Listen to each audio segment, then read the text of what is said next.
So Technics was really famous in the 70s especially for making the SL-1200, which was the DJ deck of all time. It's what every DJ everywhere in the world, that was the deck that they wanted to use. And for the most part, they did use because they sold, that's what people bought.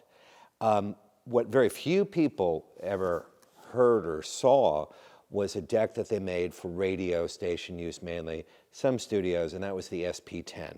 It was super duper expensive. The Mark II was about $1,000 just for the motor unit, and the Mark III, which was the super esoteric one, was $3,000 just for the motor unit back in like 1980. So it was the Ferrari, Lamborghini, Maserati, McLaren, whatever, turntable drive units. And then it went out of production for 40 years. Until a few years ago when Technics decided, I have no idea why, but thank God they did, they said, well, we're going to bring it back into production and we're going to make a new version. So I'm going to unbox here an SP10R. I'm going to show you how it fits into our Plinth system.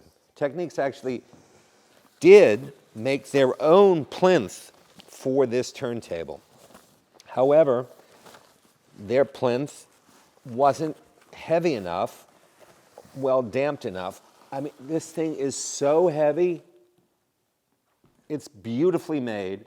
It's made in one factory in Japan, and each motor unit, I can barely hold this up, each motor unit is made by one guy.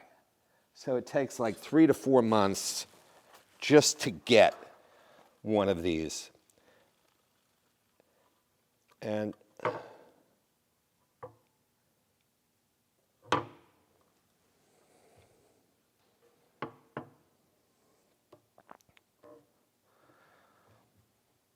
so it fits into this cast iron plinth that we make, and now this thing is getting close to 200 pounds, super well damped,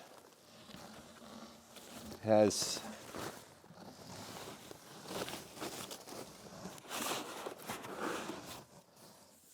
a beautifully done, brand new electronic motor control, because it's a DC motor, which will work anywhere in the world. And this motor control is extremely sophisticated. They did a super good job with it. And one of the interesting things that they did, which I have not read about in reviews, is that they, and they hardly talk about it in the manual,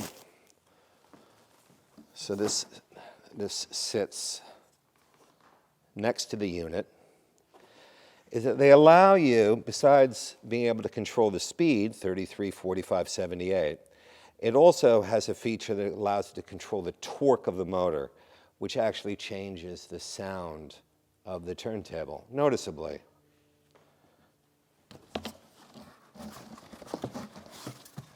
And underneath this is a platter and a mat. And this platter is really, it's unbelievably heavy. It's filled with very exotic metals with a brass top. This weighs like 20 pounds, something close to it. And it has tungsten inserts for increased flywheel effect. And then this sits right on top of the plinth. There's a tool that you're supposed to use to drop it on, but I'm just being very careful.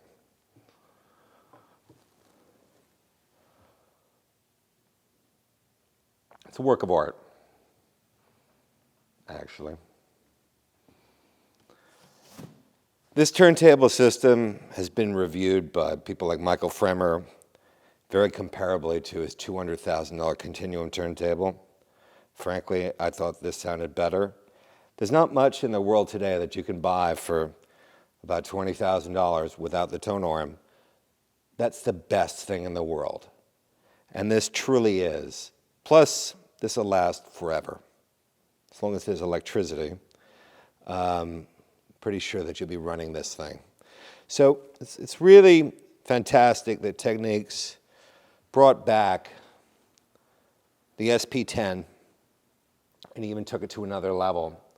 And we're just really thrilled to be able to collaborate with Technics and create a Plinth system which allows you to put whatever tone arm you want. We also make a 2-arm version of this deck. This fits just about any arm you can possibly imagine.